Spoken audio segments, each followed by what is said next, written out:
संतोषी माता की जय। प्रिय भक्तजनों, आज हम इस वीडियो में संतोषी माता की व्रत कथा सुनेंगे। शुक्रवार के दिन माँ संतोषी का व्रत पूजन किया जाता है। इस पूजा के दौरान माता की आरती, पूजन तथा अंत में माता की कथा सुनी जाती है। तो आइए सुनते हैं संतोषी माता की व्रत कथा। तो उससे पहले प्रेम से बोलिए संतोषी माता की जय। एक बुढ़िया थी, उसके 7 बेटे थे। 6 कमाने वाले थे जबकि एक निकम्मा था। बुढ़िया 6 बेटों की रसोई बनाती, भोजन कराती और उनसे जो कुछ जूठन बचता वह 7वें को दे देती। एक दिन वह अपनी पत्नी से बोला, देखो मेरी माँ को मुझ पर कितना प्रेम है। तब वह बोली, क्यों नहीं, सबका जूठा जो तुमको खिलाती है। तब वह बोला, ऐसा नहीं हो सकता, मैं जब तक आंखों से न देख लूं नहीं मान सकता। तब बहू हंसकर बोली, देख लोगे तब तो मानोगे। और फिर कुछ दिनों बाद एक त्योहार आया। घर में 7 प्रकार के भोजन और चूरमे के लड्डू बने। तब वह जांचने को सिर दुखने का बहाना कर पतला वस्त्र सिर पर ओढ़े रसोई घर में सो गया। वह कपड़े में से सब देखता रहा। 6 भाई भोजन करने आए। उसने देखा माँ ने उनके लिए सुंदर आसन बिछा नाना प्रकार की रसोई परोसी और आग्रह करके उन्हें जिमाया। और यह सब वह देखता रहा। और जब 6 भाई भोजन करके उठे तब माँ ने उनकी जूठी थालियों में से लड्डू के टुकड़े उठाकर एक लड्डू बनाया और जूठन साफ कर बुढ़िया माँ ने उसे पुकारा, बेटा 6 भाई भोजन कर गए, अब तू ही बाकी है, उठ तू कब खाएगा। और वह कहने लगा, माँ मुझे भोजन नहीं करना, मैं अब परदेश जा रहा हूँ। माँ ने कहा, कल जाता हो तो आज चला जा। वह बोला, हाँ हाँ आज ही जा रहा हूँ। और यह कहकर वह घर से निकल गया। और चलते समय पत्नी की याद आ गई और वह गौशाला में उपले थाप रही थी। तब वहां जाकर वह बोला, हम जावे परदेश, आवेंगे कुछ काल, तुम रहियो संतोष से धर्म अपना पाल।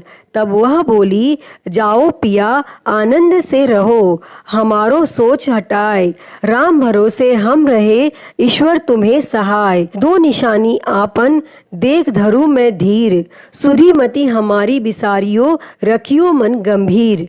तब वह बोला, मेरे पास तो कुछ नहीं, यह अंगूठी है सो ले लो और अपनी कुछ निशानी मुझे दे दो। वह बोली, मेरे पास क्या है, यह गोबर भरा हाथ है। यह कहकर उसकी पीठ पर गोबर के हाथ की थाप मार दी और वह वहां से चल दिया। चलते चलते दूर देश पहुंचा और वहां पर एक साहूकार की दुकान थी। वहां जाकर वह कहने लगा, भाई मुझे नौकरी पर रख लो। तब साहूकार को भी जरूरत थी। वह बोला, रह जा। और तब उस लड़के ने पूछा, तनख्वाह क्या दोगे? साहूकार ने कहा, काम देखकर दाम मिलेंगे। तब उसे साहूकार की नौकरी मिली और वह सुबह 7 बजे से रात 10 बजे तक नौकरी करने लगा। और कुछ दिनों बाद दुकान का सारा लेन देन, हिसाब किताब, ग्राहकों को माल बेचना, सारा काम करने लगा। साहूकार के 7-8 नौकर थे, वे सब चक्कर खाने लगे। यह तो बहुत होशियार बन गया। तब सेठ ने भी इसका काम देखा और 3 महीने में ही उसे आधे मुनाफे का हिस्सेदार बना लिया। और कुछ वर्ष में ही वह नामी सेठ बन गया और वह मालिक सारा कारोबार उस पर छोड़कर चला गया। और इधर उसकी पत्नी को सास ससुर दुख देने लगे। सारी गृहस्थी का काम करा के उसे लकड़ी लेने जंगल में भेजते। इस बीच घर के आटे से जो भूसी निकलती उसकी रोटी बनाकर रख दी जाती और फूटे नारियल की नारेली में पानी। एक दिन वह लकड़ी लेने जा रही थी। रास्ते में बहुत सी स्त्रियां संतोषी माता का व्रत करती दिखाई दी। वह वहां खड़ी होकर कथा सुनने लगी और पूछा कि बहनों, तुम किस देवता का व्रत करती हो और उसके करने से क्या फल मिलता है? यदि तुम इस व्रत का विधान मुझे समझा कर कहोगे तो मैं तुम्हारा बड़ा एहसान मानूंगी। तब उनमें से एक स्त्री बोली, सुनो, यह संतोषी माता का व्रत है। इसके करने से निर्धनता, दरिद्रता का नाश होता है और जो कुछ मन में कामना हो सब संतोषी माता की कृपा से पूरी होती है। तब उसने उससे व्रत की विधि पूछी। तब वह भक्तिन स्त्री बोली, 1.25 आने का गुड़ चना लेना, इच्छा हो तो 5.25 आने का लेना या 1.25 रुपए का भी सहूलियत के अनुसार लाना। बिना परेशानी और श्रद्धा वो प्रेम से जितना भी बन पड़े सब लेना। प्रत्येक शुक्रवार को निराहार रहकर कथा सुनना। इसके बीच क्रम टूटे नहीं, लगातार नियम पालन करना। सुनने वाला कोई ना मिले तो घी का दीपक जला के उसके आगे या फिर जल के पात्र को सामने रखकर कथा कहना। और जब कार्य सिद्ध ना हो तो नियम का पालन करना। कार्य सिद्ध हो जाने पर व्रत का उद्यापन करना। और 3 मास में माता फल पूरा करती हैं। यदि किसी के ग्रह खोटे भी हों तो भी माता वर्ष भर में कार्य सिद्ध करती हैं और फल सिद्ध होने पर उद्यापन करना चाहिए, बीच में नहीं। उद्यापन में 2.5 सेर आटे का खाजा तथा इसी परिणाम से खीर तथा चने का साग करना। 8 लड़कों को भोजन कराना। जहाँ तक मिले देवर, जेठ, भाई बंधु के हों, न मिले तो रिश्तेदारों और पास पड़ोसियों को बुलाना, उन्हें भोजन कराना। यथाशक्ति दक्षिणा दे माता का नियम पूरा करना और उस दिन घर में खटाई न खाना। यह सुन बुढ़िया के लड़के की बहुत चल दी और रास्ते में लकड़ी के बोझ को बेच दिया और उन पैसों से गुड़ चना ले माता के व्रत की तैयारी कर आगे चली और सामने मंदिर देखकर पूछने लगी, यह मंदिर किसका है? सब कहने लगे, संतोषी माता का मंदिर है। और यह सुनकर वह माता के मंदिर में जाकर चरणों में लौटने लगी और विनती करने लगी, माँ, मैं निपट अज्ञानी हूँ, व्रत के कुछ भी नियम नहीं जानती, मैं दुखी हूँ। हे माता, हे जगत जननी, मेरा दुख दूर कर, मैं तेरी शरण में हूँ। तब माता को दया आई और एक शुक्रवार बीता कि दूसरे को उसके पति का पत्र आया और तीसरे शुक्रवार को उसका भेजा हुआ पैसा आ पहुंचा। यह देख जेठ जेठानी मुंह सिकोड़ने लगी। लड़के ताने देने लगे। काकी के पास पत्र आने लगे, रुपया आने लगा। अब तो काकी की खातिर बढ़ेगी। बेचारी सरलता से कहती, भैया कागज आवे रुपया आवे, हम सब के लिए अच्छा है। ऐसा कहकर आंखों में आंसू भरकर मातेश्वरी के चरणों में गिरकर रोने लगी। माँ, मैंने तुमसे पैसा कब मांगा है? मुझे पैसे से क्या काम है? मुझे तो अपने सुहाग से काम है। मैं तो अपने स्वामी के दर्शन मांगती हूँ। तब माता ने प्रसन्न होकर कहा, जा बेटी, तेरा स्वामी आएगा। यह सुनकर खुशी से बावली होकर घर में जा काम करने लगी। अब संतोषी माँ विचार करने लगी, इस भोली पुत्री को मैंने कह तो दिया कि तेरा पति आएगा, लेकिन कैसे? वह तो इसे स्वप्न में भी याद नहीं करता। उसे याद दिलाने को मुझे ही जाना पड़ेगा। और इस तरह संतोषी माता उस बुढ़िया के बेटे के पास जा स्वप्न में प्रकट होकर कहने लगी, साहूकार के बेटे सो रहा है या जागता है? तब वह कहने लगा, माता, सोता भी नहीं जागता भी नहीं हूँ, कहो क्या आज्ञा है? माँ कहने लगी, तेरे घर बार कुछ है कि नहीं? वह बोला, मेरे पास सब कुछ है, माँ बाप है, बहू है, क्या कमी है? माँ बोली, भोले पुत्र, तेरी बहू घोर कष्ट उठा रही है। तेरे माँ बाप उसे परेशानी दे रहे हैं। वह तेरे लिए तरस रही है, तू उसकी सुध ले। तब वह बोला, हाँ माता, यह तो मालूम है, परंतु जाऊं तो कैसे? परदेश की बात है, लेन देन का कोई हिसाब नहीं, कोई जाने का रास्ता नहीं आता, कैसे चला जाऊं? तब संतोषी माँ कहने लगी, मेरी बात मान, सवेरे नहा धोकर संतोषी माता का नाम ले, घी का दीपक जला, दंडवत कर और दुकान पर जा बैठ। देखते देखते सारा लेन देन चुक जाएगा, जमा का माल बिक जाएगा, सांझ होते होते धन का भारी ढेर लग जाएगा। अब वह माता की बात मानकर अगले दिन नहा धोकर संतोषी माता को दंडवत, घी का दीपक जला, दुकान पर जा बैठा। थोड़ी देर में देने वाले रुपया लाने लगे और लेने वाले हिसाब लेने लगे। कोठे में भरे सामान के खरीदार नकद दाम दे सौदा करने लगे। शाम तक धन का भारी ढेर लग गया। मन में माता का नाम ले, चमत्कार देख प्रसन्न हो घर ले जाने के वास्ते गहना, कपड़ा, सामान खरीदने लगा और वह काम से निपट तुरंत घर को रवाना हुआ। उधर उसकी पत्नी जंगल में लकड़ी लेने जाती, लौटते वक्त माता जी के मंदिर में विश्राम करती और वह तो उसके प्रतिदिन रुकने का जो स्थान ठहरा, वह धूल उड़ती देख माता से पूछती है, हे माता, यह धूल कैसे उड़ रही है? तब माता कहती है, हे पुत्री, तेरा पति आ रहा है, अब तू ऐसा कर, लकड़ियों के 3 बोझ बना ले, एक नदी के किनारे रख, दूसरा मेरे मंदिर पर व तीसरा अपने सिर पर। तेरे पति को लकड़ियों का गट्ठर देख मोह पैदा होगा और वह यहाँ रुकेगा, नाश्ता पानी खाकर माँ से मिलने जाएगा।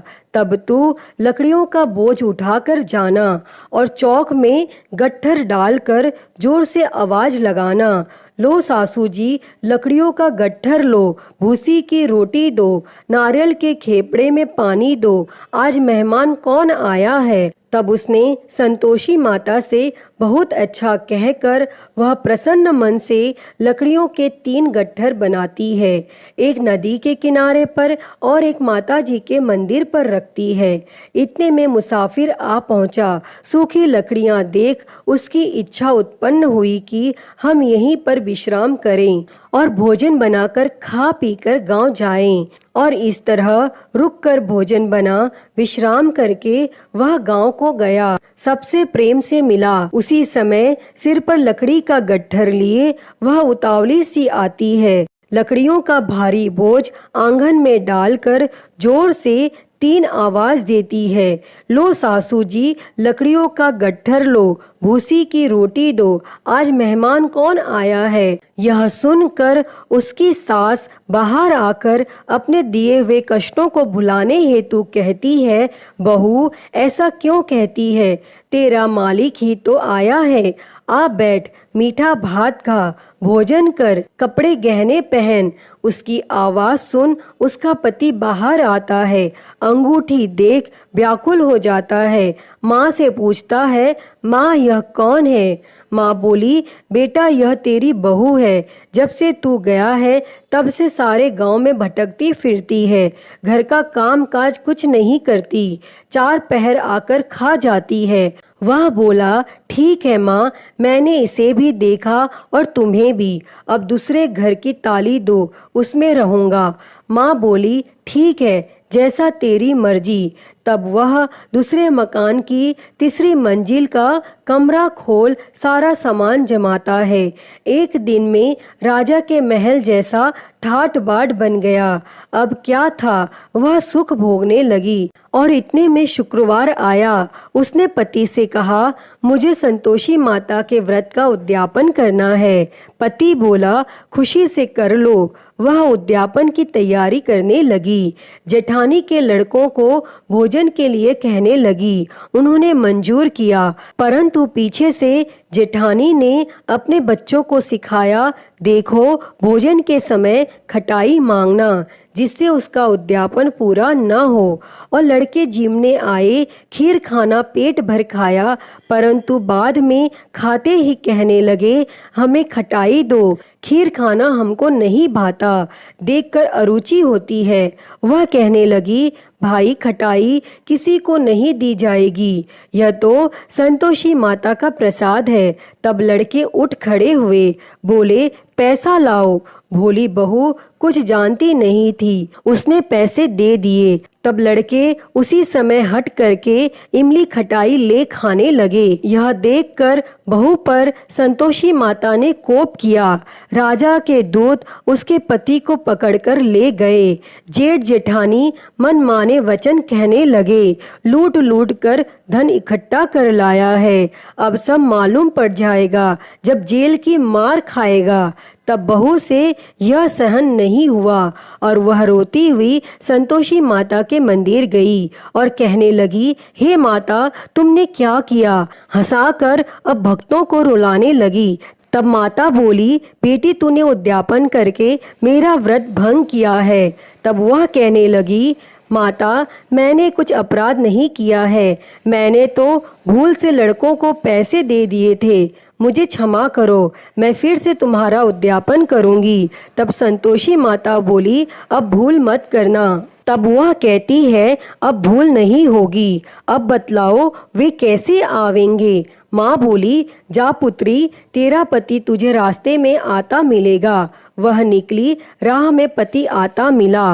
वह पूछी, कहाँ गए थे? तब पति कहने लगा, इतना धन जो कमाया है उसका कर राजा ने मांगा था और वह भरने गया था। तब वह प्रसन्न होकर बोली, भला हुआ, अब घर को चलो। कुछ दिन बाद फिर शुक्रवार आया और वह बोली, मुझे फिर संतोषी माता के व्रत का उद्यापन करना है। तब पति ने कहा, करो। बहू फिर जेठ के लड़कों को भोजन के लिए कहने गई। जेठानी ने एक दो बातें सुनाई और सब लड़कों को सिखाने लगी, तुम सब लोग पहले ही खटाई मांगना। लड़के भोजन से पहले कहने लगे, हमें खीर नहीं खानी, हमारा जी बिगड़ता है, कुछ खटाई खाने को दो। वह बोली, खटाई किसी को नहीं मिलेगी, आना हो तो आओ। वह ब्राह्मण के लड़के लाकर भोजन कराने लगी। यथाशक्ति दक्षिणा की जगह एक एक फल उन्हें दिया। तब संतोषी माता प्रसन्न हुई और माता की कृपा होते ही 9वें मास में उसको चंद्रमा के समान सुंदर पुत्र प्राप्त हुआ और पुत्र को पाकर प्रतिदिन माता जी के मंदिर को जाने लगी।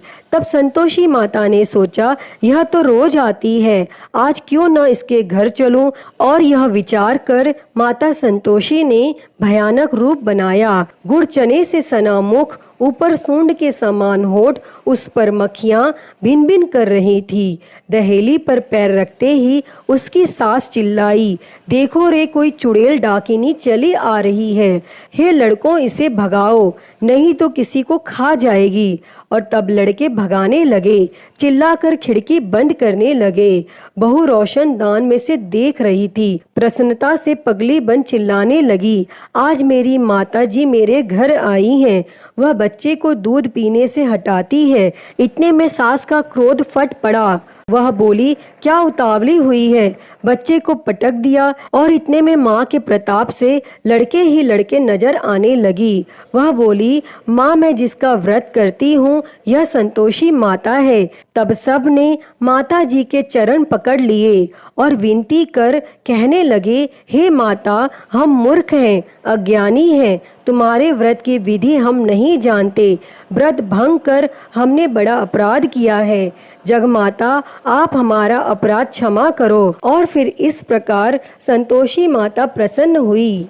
हे माँ संतोषी, बहू पर प्रसन्न होकर बहू को जैसा फल दिया वैसा ही फल इस कथा को कहते, सुनते और हुंकारा भरते सबको देना, सबके मनोरथ को पूर्ण करना।